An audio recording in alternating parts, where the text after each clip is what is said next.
قومی اسمبلی میں بچوں سے زیادتی اور قتل کرنے کے مجرموں کو سرعام پھانسی دینے کی قرارداد کثرت رائے سے منظور کر لی گئی۔ وزیر مملکت علی محمد خان کی جانب سے بچوں سے زیادتی اور انہیں قتل کرنے کے حوالے سے قرارداد پیش کی گئی، جس میں مطالبہ کیا گیا کہ بچوں سے زیادتی اور انہیں قتل کرنے کے مجرموں کو سرعام پھانسی دی جائے۔ بچوں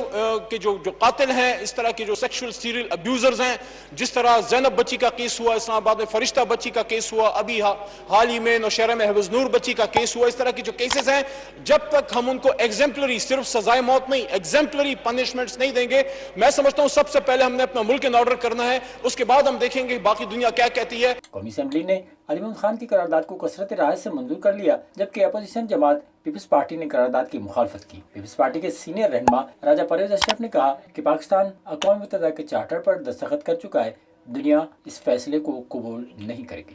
مزید ویڈیوز کو دیکھنے کے لیے وزٹ کریں عوامی آواز میڈیا گروپ کی ویب سائٹ awamiawaz.pk۔